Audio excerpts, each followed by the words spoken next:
merupakan tumor jinak pada pembuluh limfe, di mana salah satu komplikasi yang dapat terjadi akibat limfangioma jika berada di daerah kepala dan leher, yaitu adanya obstruksi pernafasan, sehingga perlu dilakukan identifikasi secara dini untuk menghindari komplikasi tersebut.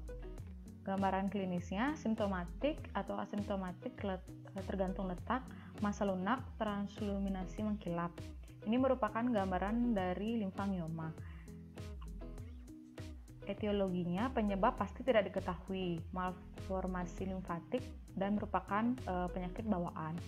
Penata laksanaan dapat diberikan terapi non-bedah sambil dilakukan pengawasan jika limfangioma tidak mengganggu, karena lebih dari 15% lesi ini dapat mengecil dengan sendirinya. Namun jika lesi tidak mengecil spontan pada usia 5 tahun, intervensi bedah dapat dilakukan.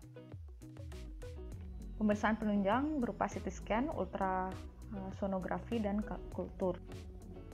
Linea alba, suatu variasi anatomi umum dari rongga mulut yang biasanya terdapat pada kedua sisi bukal, bentuk umum dari hiperkeratosis fisiologis, yaitu penebalan pada epitel mukosa.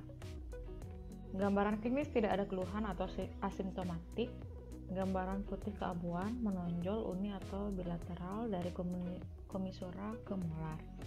Sifatnya lunak, batas tidak bisa ditentukan. Ini merupakan gambaran linea alba pada mukosa pipi bagian dalam. Etiologi akibat tekanan, yaitu musculus buccinator menekan mukosa melalui kaps gigi posterior rahang atas ke dalam garis oklusi. Kemudian akibat trauma friksional, misalnya bruxism, dapat menyebabkan hiperkeratosis. Penata laksanaannya menghilangkan faktor penyebab seperti mengurangi kebiasaan buruk, yaitu misalnya menghisap pipi bagian dalam yang dapat memperparah lesi, kemudian melakukan observasi. Apabila diagnosa tidak pasti, baru kita bisa melakukan biopsi. Linear gingiva erythema atau disingkat dengan LGE merupakan manifestasi klinis di rongga mulut penderita HIV/AIDS menyerupai gingivitis yang ditandai dengan garis yang bersambung berwarna merah menyala yang terletak di sepanjang margin gingiva dan terbatas dengan jaringan lunak periodontium. Pemeriksaan klinis ditemukan plak dan kalkulus kemerahan seperti pita ukuran 2-3 mm sepanjang seluruh tepi gusi atau sebagian dan menyebar sampai attachment gingiva. Warnanya merah menyala. Warna merah menyala yang dihasilkan ini biasanya lebih terang dari warna yang gingivitis yang diakibatkan oleh plak atau kalkulus. Ini merupakan gambar dari LGE. Kemudian etiologi biasanya dihubungkan dengan penderita HIV/AIDS. Penata laksanaan dokter gigi yaitu scaling, lakukan debridement, bilas chlorhexidine 0,12% selama 2 minggu. Apabila selama observasi tidak ditemukan perubahan, maka dicurigai pasien tersebut memiliki HIV/AIDS dan dilakukan rujukan ke dokter penyakit dalam. Nah, pemeriksaan penunjangnya seperti biopsi dan tes darah. Makroglossia, mikroglossia. Makroglossia secara umum merupakan ukuran lidah yang lebih besar dari ukuran normal. Biasanya dikaitkan dengan penderita Down syndrome. Kemudian mikroglossia merupakan kelainan yang menunjukkan lidah lebih kecil dari ukuran normal. Nah, itu dikaitkan dengan pasien dengan sindrom Fiery-Rubin. Gambaran klinisnya, makroglossia biasanya terdapat garis atau cetakan gigi atau indentation marking pada lidah bagian tepi, kemudian papilla fumiformis yang membesar. Kemudian pada mikroglossia ditemukan lidah ukuran lebih kecil, posisi lidah yang jauh lebih ke posterior sehingga mengurangi daerah lintasan udara pada saluran pernafasan bagian atas. Etiologi makroglossia yaitu makroglossia kongenital dapat disebabkan oleh hipertrofi otot-otot idiopatik, hemihipertrofi otot-otot, tumor jinak, hematoma atau kista, kemudian faktor predisposisinya akibat kehilangan banyak gigi pada rahang bawah. Kemudian pada mikroglossia Itu disebabkan karena kongenital, hipertrofi otot-otot idiopatik, hemihipertrofi otot-otot, tumor jenak, hematoma atau kista. Pelaksanaannya, kalau misalnya makroglosia, kita lakukan observasi apabila ada yang mengganggu atau mengganggu jalan nafas dari pasien, dapat dirujuk ke dokter spesialis untuk melakukan pembedahan. Kemudian mikroglosia, terapi tindakannya adalah bedah. Median rhomboid glossitis merupakan suatu kondisi abnormal pada pertengahan dorsum lidah. Kondisi ini juga dikenal sebagai central papillary atrophy. Gambaran klinisnya asimptomatis, ditemukan lesi pada sentral belakang lidah 3/4 inci atau 2 cm. Atrofi pada papila sirkumferensial dorsal sentral, menyebabkan lidah tampak lebih halus dari daerah sekitar. Warna kemerahan berbatas jelas dan beberapa memiliki bintik kuning atau putih. Ini merupakan gambar dari MRG atau median rhomboid glossitis. Etiologinya disebabkan oleh jamur Candida dan bakteri, memiliki faktor predisposisi yaitu merokok, pemakaian gigi palsu, dan penggunaan kortikosteroid semprot atau spray pada penderita HIV. Kemudian penata laksanaannya disarankan untuk menjaga kebersihan rongga mulut dan berkumur dengan antiseptik. Observasi untuk melihat perkembangan lesi. Apabila ada jamur, berkumur dengan chlorhexidine gluconat 0,25%. Diagnosa bandingnya itu berat ketang dan candidiasis erythematus.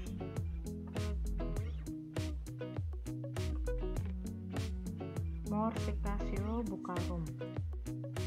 Morsicasio berasal dari bahasa Latin yang berarti gigitan. Morsicasio buccarum atau menggigit pipi adalah kebiasaan umum yang dapat membuat meningkatnya perubahan di area mukosa. Gambaran klinisnya, keluhan permukaan pipi atau bibir yang kasar atau bergelombang, kadang menyebabkan rasa sakit. Pemeriksaan klinis temukan plak-plak dan lipatan-lipatan putih sedikit mengumpul, tampak pola diffuse menutupi daerah-daerah trauma. Apabila cedera menetap atau terus-menerus akan menyebabkan ulcerasi eritema pada daerah atau mukosa tersebut.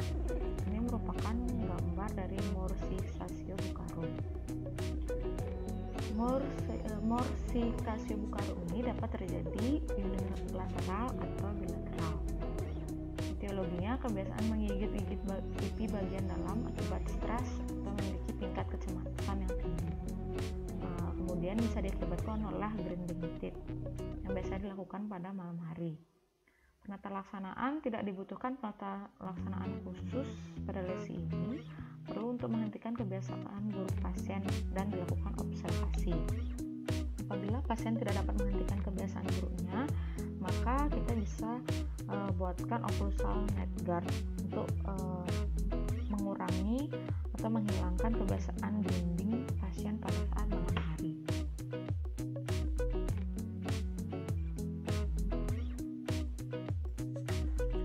Mora ductus tensen proner. Ductus tensen merupakan duktus yang dibentuk oleh glandula parotis. Ductus itu sendiri bisa disebut sebagai pipa yang membawa air liur dari kelenjar parotis dan bermuara di daerah bukal setinggi M2. Ini merupakan gambar dari mora ductus tensen di dekat molar. Nah, secara klinis terdapat lipatan kecil dari mukosa ini berwarna merah muda kebiruan seperti pada sekitar mukosa buka. Apabila ductus tersebut mengalami peradangan, maka muncul warna kemerahan di sekitar ductus. Ini merupakan gambar adanya inflamasi di dekat ductus tensen. Nah, etiologinya belum diketahui secara pasti, bisa dari sumbatan lendir, sariawan atau ulkus yang berada di dekat atau di atas mora ductus tensen yang menyebabkan dilatasi atau infeksi. Penata laksanaannya sebenarnya bisa hilang sendiri, namun apabila ada keluhan dapat diberikan antiinflamasi, antibiotik, dan larutan kumur chlorhexidine, bermanfaat untuk mengurangi rasa sakit pasien.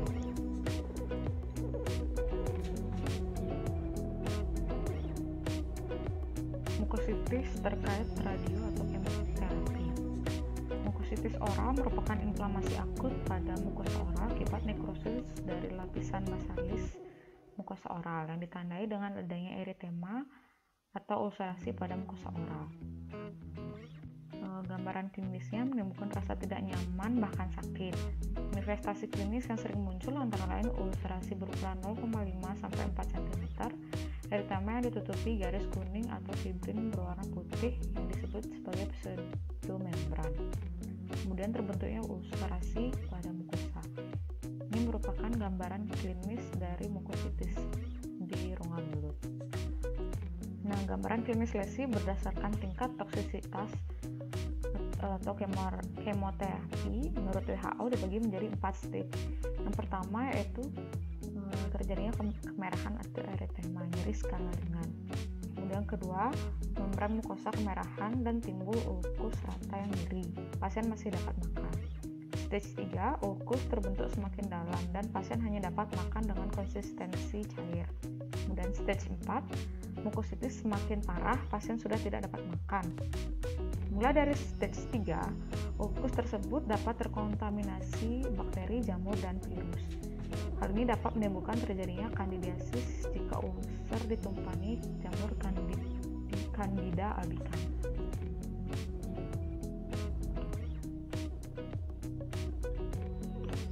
Nah, etiologi mukositis ini disebabkan oleh efek samping kemoterapi. Kemoterapi yang dilakukan terus-menerus dapat merusak sel-sel yang mempunyai aktivitas proliferasi berlebih. Penata laksanaannya ada dua, yaitu farmakologis dan non-farmakologis. Farmakologis bisa dilakukan 4 tindakan, yaitu debridamen oral, dekontaminasi oral, manajemen oral, dan kontrol perdarahan. Sedangkan non-farmakologis dapat dilakukan dengan berbagai upaya seperti perawatan rongga mulut, pengaturan diet, dan pencegahan infeksi.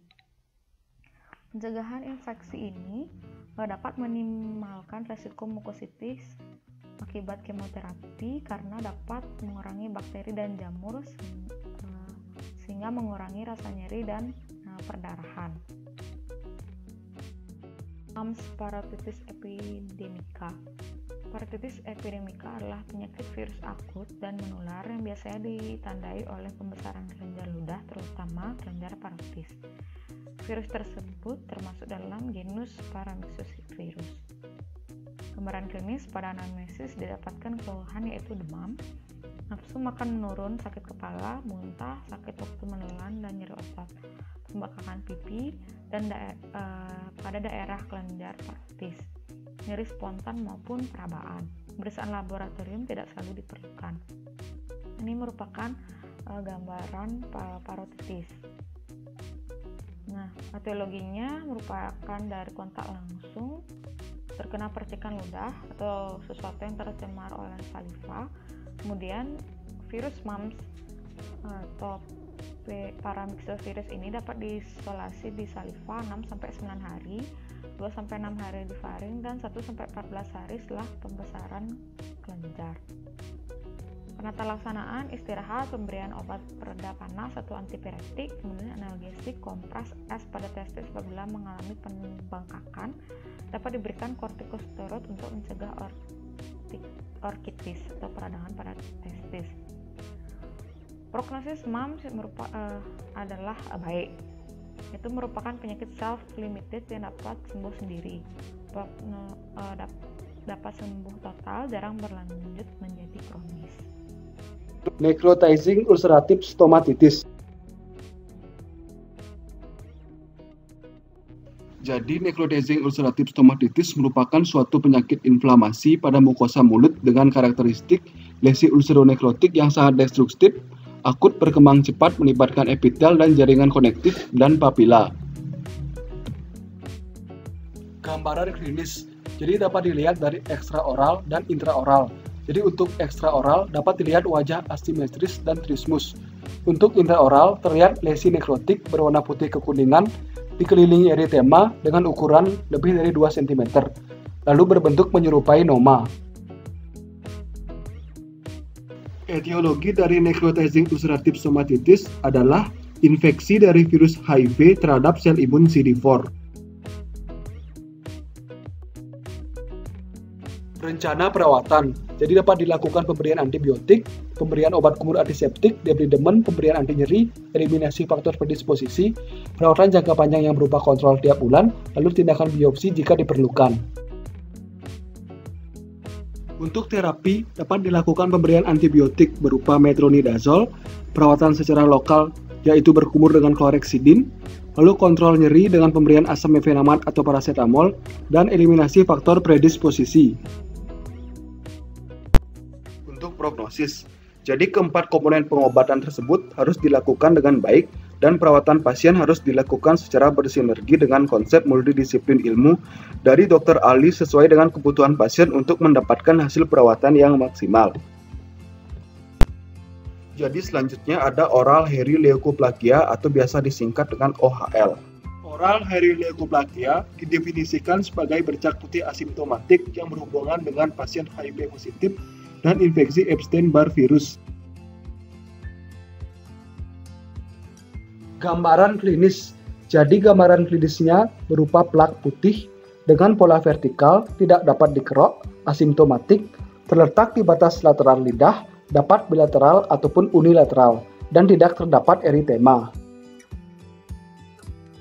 Etiologi. Jadi penyakit ini sangat berhubungan erat dengan infeksi Epstein-Barr virus. Selain itu juga berkaitan dengan kondisi imunosupresif yang ditemukan pada pasien HIV positif. Lalu berhubungan juga dengan sel Langerhans sebagai antigen yang bertanggung jawab atas infeksi virus. Rencana perawatan. Jadi dapat dilakukan pemeriksaan fisik secara berkala yang diulang setelah 2-3 minggu untuk menilai pengecilan ukuran. Lalu perintahkan pasien untuk menghentikan kebiasaan buruk seperti merokok ataupun konsumsi alkohol. Jika ada perubahan, maka dilakukan tindak lanjut setiap 3 bulan sekali, kemudian 6 bulan sekali, sampai 12 bulan sekali.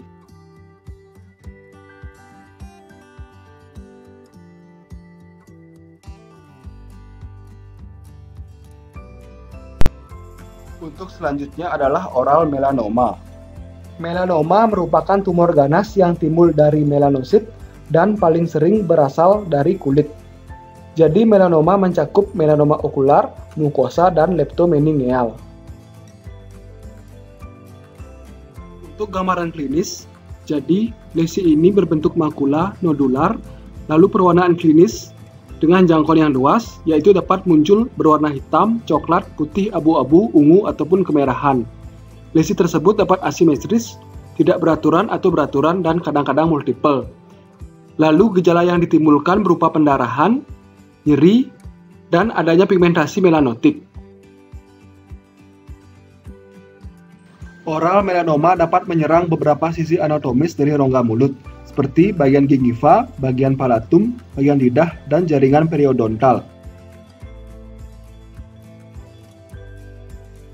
Etiologi. Jadi sejauh ini etiologi oral melanoma masih kurang dipahami.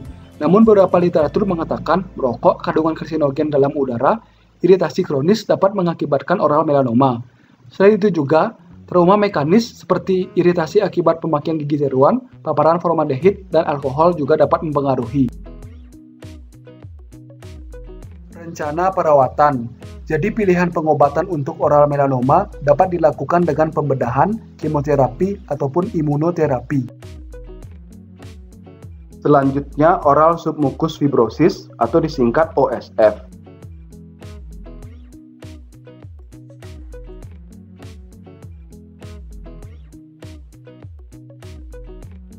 Oral submukus fibrosis adalah kondisi di mana terdapat jaringan fibrosis pada korium mukosa, didahului atau disertai dengan pembentukan vesikel yang diikuti oleh perubahan fibroelastis pada lamina propria dengan atrofi epitel. Dapat menyebabkan trismus dan bibir menjadi kaku.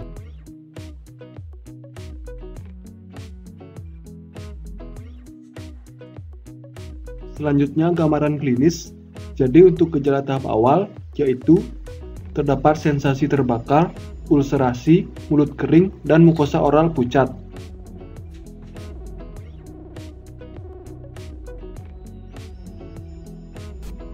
Selanjutnya gejala tahap lanjut. Jadi gejala tahap lanjut pada kasus ini adalah perkembangan jaringan fibrosa. Jadi yang pertama, manifestasinya dapat kita lihat pada mukosa bukal. Jadi mukosa bukal tampak pucat dan tampak adanya fibrosis dengan kesulitan untuk membuka mulut. Selanjutnya, keterbatasan membuka mulut ini berkaitan dengan atrofi bibir dan erosi pada sudut mulut, sehingga pembukaan mulut pada pasien dapat berbentuk elips. Selanjutnya, fibrosis dapat membuat pipi menembal dan kaku. Dan pada lidah, terjadi depapilasi dan terjadi pada ujung lidah, tepi lateral disertai warna pucat atau fibrosis pada bagian ventral. Jadi fibrosis pada lidah dan dasar mulut dapat mengganggu pergerakan lidah. Selain itu, mukosa palatal juga pucat dan upula terlihat mengecil.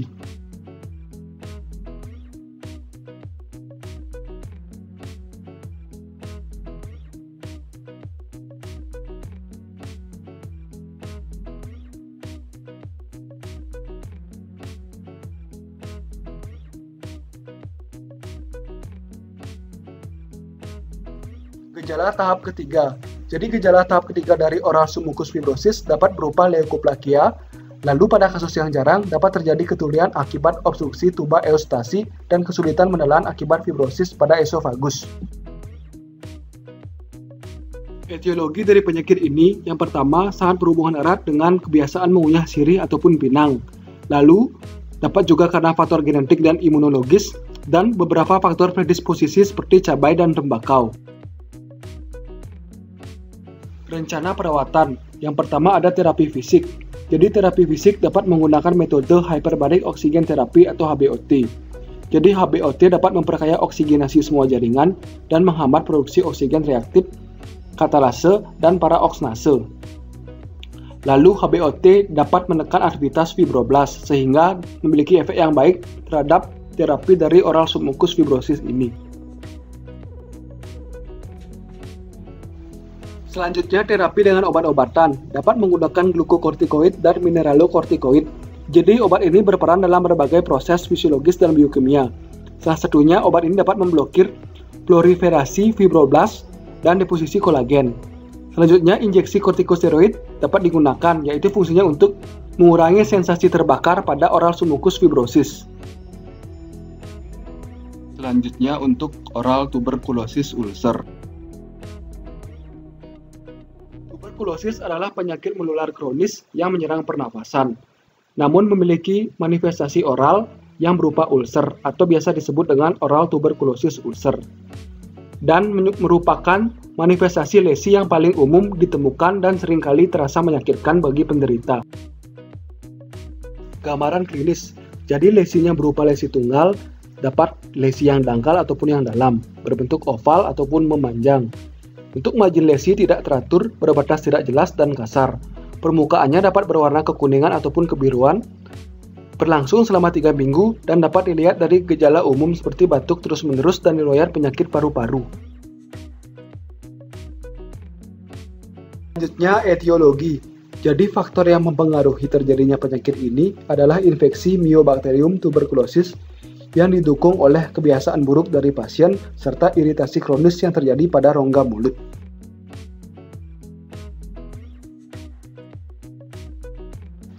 Untuk rencana perawatan, jadi sebelum melakukan perawatan harus dilakukan pemeriksaan histopatologi, radiografi, dan biopsi, sehingga mendapatkan diagnosa yang baik untuk memberikan perawatan yang tepat kepada pasien. Selanjutnya terapi. Jadi terapi untuk penyakit ini sama dengan tuberkulosis sistemik. Jadi saat ini ada 4 obat yang paling efektif, yaitu isoniazid, rifampicin, pyrazinamide, dan etambutol.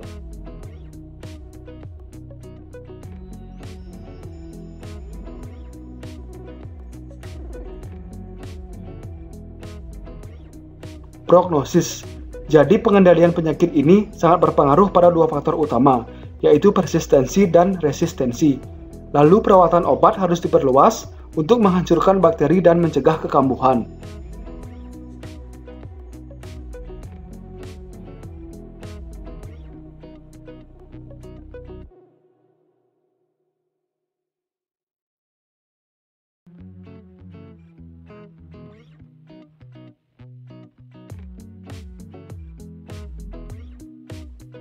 Selanjutnya, papilla circumvallata prominens. Papilla circumvallata prominens adalah salah satu varian normal dari rongga mulut yang terletak pada papilla circumvallata. Untuk gambaran klinis, jadi lesinya berbentuk papula, bulat, berjumlah 6-12, berukuran 2-4 mm, berbatas jelas dengan tepi reguler, berwarna seperti jaringan sekitar, permukaannya kasar, terletak pada posterior dorsum lidah dan tidak menimbulkan rasa nyeri. Etiologi. Jadi etiologi yang sudah ditemukan untuk keadaan ini, yang pertama dapat disebabkan oleh virus, yaitu Coxsackie tipe A, oral ulcer, GERD, makanan panas dan pedas, trauma, alergi makanan, rokok, dan defisiensi vitamin. Untuk rencana perawatan adalah penata-laksanaan berupa KIE komprehensif. Jadi terapinya yaitu KIE, lalu menghilangkan faktor predisposisi seperti makan makanan panas dan pedas. Lalu prognosisnya baik jika pasien menghindari faktor predisposisi. Lalu pemeriksaan penunjangnya dapat dilakukan pemeriksaan penunjang berupa pemeriksaan histopatologis dan biopsi. Selanjutnya, papilla foliata prominens. Jadi, papilla foliata prominens adalah salah satu jenis varian normal rongga mulut yang terletak pada papilla foliata. Gambaran klinis dari papilla foliata prominens. Jadi, berbentuk papula, bulat, jumlahnya bervariasi, tepinya irreguler, berwarna bening, berbatas jelas, daerah di sekitarnya normal dengan ukuran 1-2 mm. Jadi, untuk papilla yang normal, yaitu bentuknya seperti daun, dan ada lipatan di lateral. Untuk yang tidak normal, terdapat lipatan yang lebih banyak. Etiologi. Jadi etiologi dari keadaan ini dapat disebabkan oleh nodul limfoid, lalu keadaan tonsil yang meradang. Untuk rencana perawatan dapat dilakukan KIE. Untuk terapi dilakukan KIE dan menghilangkan faktor penyebab dan faktor predisposisi, seperti makan makanan panas ataupun pedas. Untuk prognosis baik jika pasien menghindari faktor predisposisi. Dan pemeriksaan penunjang yang dapat dilakukan yaitu pemeriksaan histopatologis dan biopsi.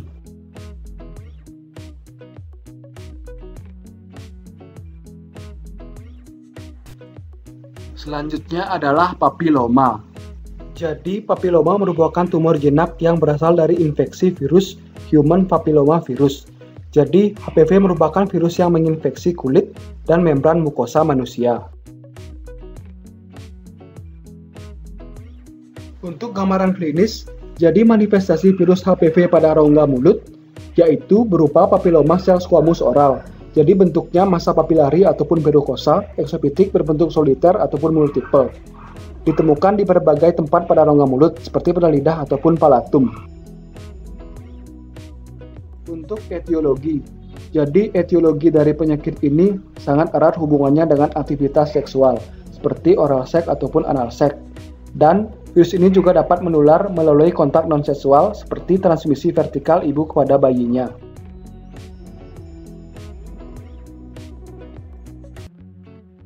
Untuk rencana perawatan dapat menggunakan bahan keratolitik, terapi cryosurgery, lalu dapat menggunakan terapi yang berupa radioterapi, lalu dapat juga dilakukan pembedahan. Selanjutnya adalah pemphigoid. Jadi, pemphigoid adalah suatu kelainan autoimun kronis yang ditandai dengan suatu blister atau gelembung yang berupa lepuhan. Dapat menyerang esofagus, laring, mukosa genital, bahkan mukosa rongga mulut. Gambaran klinis. Jadi untuk gambaran klinisnya dapat dilihat pada gambar. Jadi lesinya dapat berupa ulcer, erosi yang tertutup pseudomembran, dan patch kemerahan. Untuk etiologi dari penyakit ini sebenarnya masih tidak diketahui secara pasti, tetapi diduga merupakan reaksi autoimun yang dipicu oleh penggunaan obat-obatan. Untuk rencana perawatan, jadi tujuan utama dalam pengobatan pemphigoid ini adalah untuk mencegah perkembangan menjadi hal-hal yang lebih parah. Jadi, beberapa obat-obatan dapat diberikan seperti methylprednisolone, azathioprine, aloe vera ekstrak, multivitamin yang mengandung zinc, dan antifungal.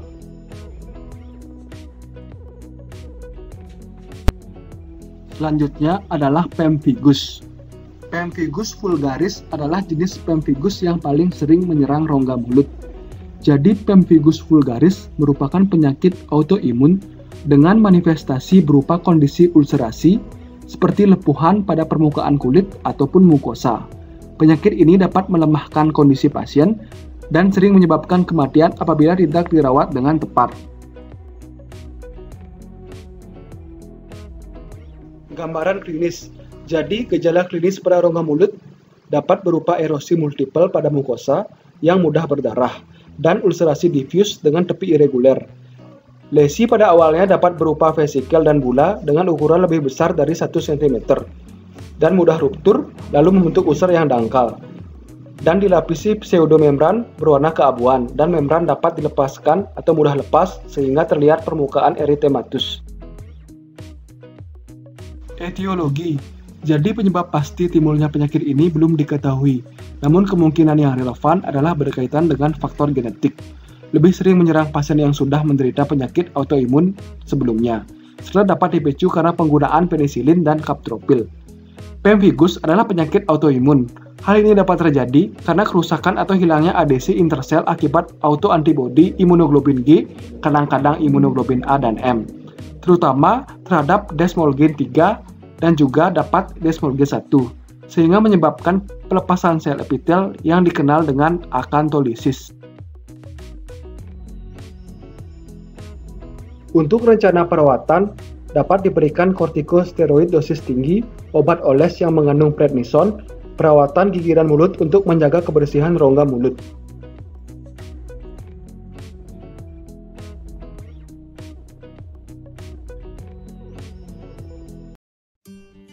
Nomor 71, penyakit Addison. Gambaran klinis pada pasien dengan penyakit Addison adalah intraoral terdapat pigmentasi pada mukosa bukal, bagian bawah mukosa gingiva, mukosa alveolar, dan palatum durum. Lidah pasien tampak halus dengan hilangnya papila dan terjadi pigmentasi pada posterior lidah. Definisi dari penyakit Addison sendiri adalah suatu kondisi di mana kelenjar adrenal tidak dapat memproduksi dengan cukup beberapa jenis hormon. Etiologinya dapat disebabkan oleh insufisiensi adrenal primer seperti autoimun, infeksi dan tumor adrenal, atau insufisiensi adrenal sekunder karena tumor atau infeksi. Kurangnya aliran darah ke kelenjar hipofisis, radiasi kelenjar hipofisis, atau pengangkatan bagian hipotalamus atau kelenjar hipofisis. Rencana perawatan dari penyakit Addison ini adalah untuk mengatasi shock, rehidrasi cairan, melakukan penggantian kortikosteroid, dan pemantauan terhadap tanda vital. Selanjutnya nomor 72, pigmentasi fisiologis, di mana gambaran klinisnya itu ada beberapa gambaran klinis. Yang itu paling kiri adalah menunjukkan pigmentasi gingiva diffuse. Terus untuk gambar yang tengah itu pigmentasi padat, dan gambar yang ke kanan itu yang nomor 3 itu pigmentasi tidak beraturan. Untuk definisi dari pigmentasi itu adalah pewarnaan pada kulit dan mukosa mulut yang disebabkan oleh beberapa keadaan. Untuk etiologinya bisa dari obat, logam berat, genetika, gangguan endokrin, dan radang. Hiperpigmentasi gingiva disebabkan oleh deposisi melanin yang berlebihan oleh melanosit, terutama di lapisan sel basal dan superbasal dari epitel. Untuk rencana perawatan dari penyakit ini adalah untuk menghilangkan hiperpigmentasi dapat dilakukan beberapa perawatan, yang terakhir adalah gingival. Selanjutnya, adapun terapi pada penyakit ini dapat dilakukan dengan metode bedah maupun non bedah.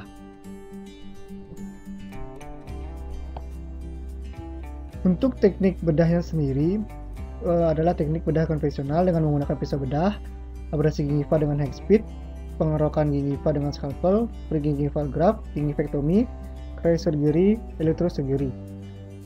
Untuk yang teknik bedah bisa menggunakan bahan kimia seperti fenol 90%. Prognosa dari penyakit ini dikatakan baik jika pasien kooperatif dan tidak menderita penyakit sistemik. Dan prognosa dikatakan sedang jika pasien memiliki kebiasaan buruk seperti merokok. Untuk pemeriksaan penunjang, Yang bisa digunakan adalah pencatatan tentang riwayat medis, riwayat keluarga, serta pemeriksaan darah untuk mengantisipasi adanya kontraindikasi terhadap perawatan yang akan dilakukan.